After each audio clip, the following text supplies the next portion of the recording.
Hello and welcome to 24/7 Football for another Lives in the Game, and now this time we've got a huge journalist. It's Dominic Fifield, the London sports correspondent for The Guardian for a few more days anyway, until he makes the big move to The Athletic. Now, as we know, Lives in the Game, we speak to various people from around football and we speak to them about how they got into their career path, and maybe it can benefit you as well. And we're also going to be speaking to Dominic about different issues from around sport as well and his views on them.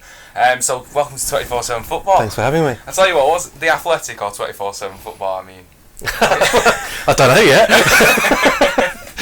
No, really appreciate you coming on today. Pleasure.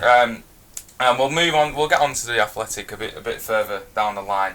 But we're going to be speaking to you about obviously your career at The Guardian, covering your team, Crystal Palace, and all the London-based teams as well, the ups and downs that come with Palace, and everything to do with football that is to do with you. But the one thing that I was fascinated to read was that you studied French at university. Yeah. So did you always know that you wanted to be a sports journalist, or did you just fall into it?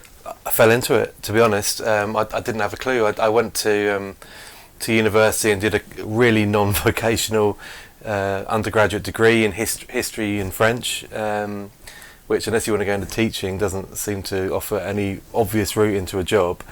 But when I finished that, I mean, it was a huge benefit to do the French, because the best year of my life was spent out in university in France, in Lyon. I met some of my best friends over there. And the language obviously improved dramatically when you live in a foreign country and speaking the language there. So that's been an asset. But when I finished that undergraduate degree, I had no idea what I wanted to do, and I remember that summer just firing off a load of requests for work experience at everyone, really. I mean, I wondered whether journalism might be something worth pursuing, and I think Capital Gold, which was sort of the football commentary station in London at the time, was one of the. Jonathan Pearce made his name there. That was one of the places I applied for work experience. I never got a reply from them. But I lived opposite Selhurst Park. Yeah.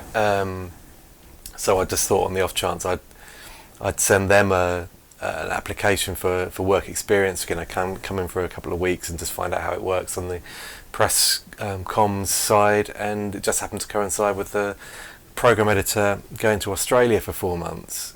So they were in the Premier League, they just got promoted to the Premier League. So a really lucky break. Absolutely, and they just said come in and edit the programme. So I went in, and the first game, I think, was Aston Villa at home, and we produced the programme for that. And they ended up asking me to stay on for the rest of that season, which was a fairly traumatic season, as is invariably the case with Crystal Palace. They got relegated and went through about 3 different managers, including the chairman and Attilio Lombardo, Steve Coppell. It was just an absolute shambles.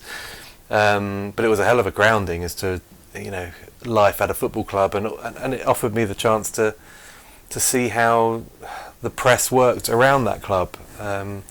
So at the end of that year, I just I'll give it a go in journalism. I applied to do a postgrad course in newspaper journalism up at City University in London, and stumbled onto the Guardian sports desk in a traineeship at the end of that year, that would have been sort of the summer of 1999. And the rest is history.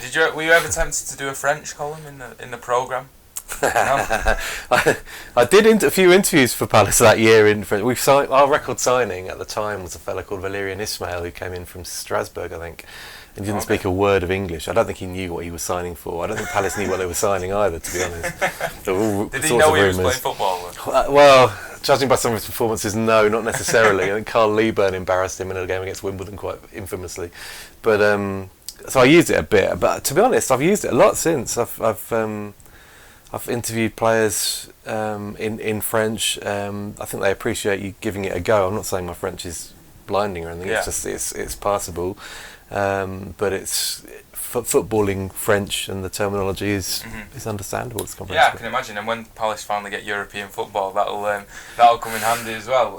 We were going to do this interview in French, but I got a D at GCSE, so I thought we've skip that. So, how did your passion for football actually really start? Was it through Crystal Palace when you were younger, or was it during that work experience? No, I always had I think when you live that close to a football stadium, I used to come home of a night. This is in the days before I was too young to be going to games on my own.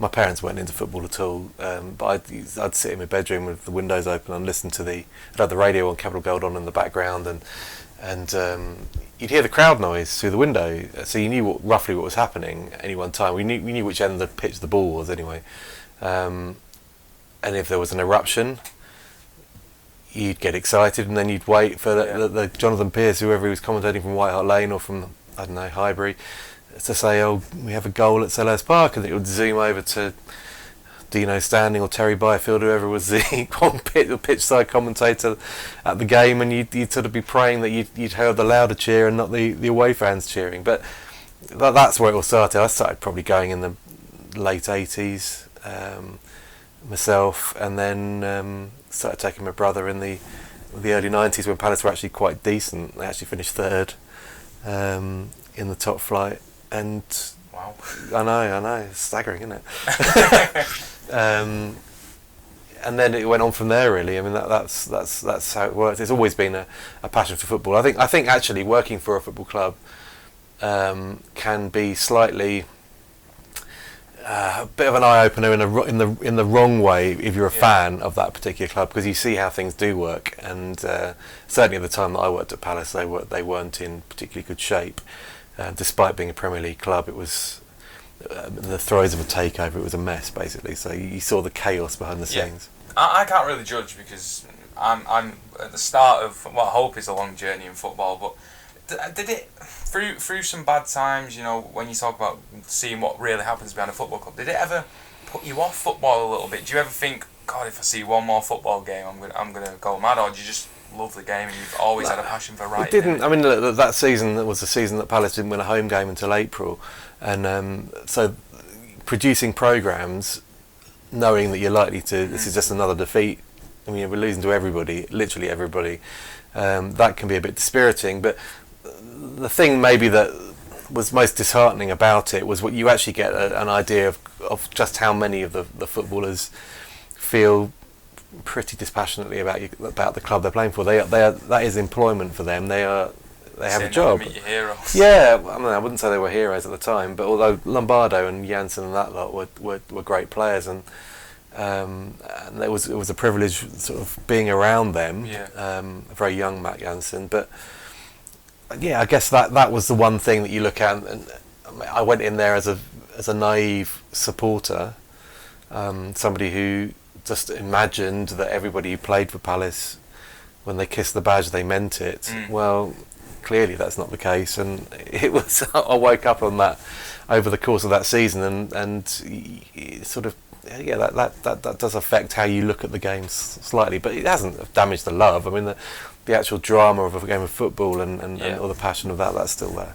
So you went then on to go into The Guardian, which you've loved, haven't you? How did that happen? How did you manage to get into The Guardian, or is it again just right place, right time? It was a bit. At the time they had a traineeship. It was a different era, really. I mean, these days a lot of newspapers don't do traineeships.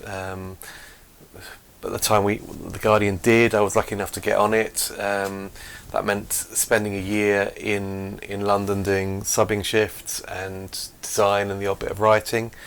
I remember the first thing I wrote for them was, it would have actually been in the February, during a little period of work experience with them, a piece on a Mark Goldberg fans forum that he did. He was the owner at the time, and they'd just gone into administration, I think, and he did this big thing at the local theatre in Croydon, and I covered that for them. It ended up as a bit of a riot, so it was quite an interesting start.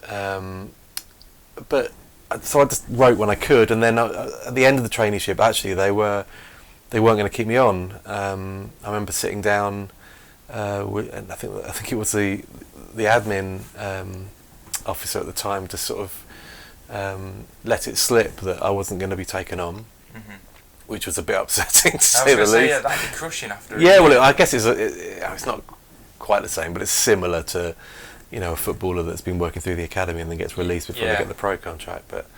But something changed. I think somebody moved on. There was our northeastern football correspondent left to to go to the Irish Independent, the Irish Times, and so this vacancy came up on Tyneside, and it coincided with a change of the sports editor in London at the Guardian, and the new guy took a punt on me basically and said, "We got you a job.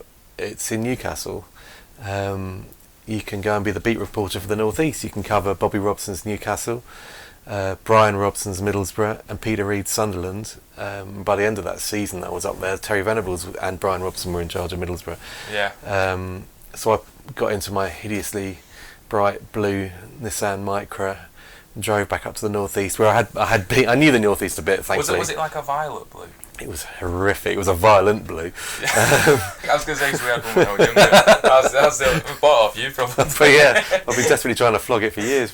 But yeah, no. So I put on up there, and I was so wet behind the ear. I look back now, it was frightening. If it hadn't been for the sort of a few of the guys on the patch, some of the more seasoned reporters who took me under their wing and basically told me how to do the job on the road for the first few weeks and months of my time up there, I would have just sunk, definitely without trace, because it was, it can be a fairly brutal experience, and you're in there with managers who don't suffer fools, and to be perfectly honest, I was a bit of a fool because I didn't know what the job properly entailed, but you learn quickly, and that was a hell of a year in terms of a sort of baptism. That was a great year to work up there, and with those managers, it was, you look back and think, blimey, they're a pretty high caliber bunch of people and clubs. Absolutely.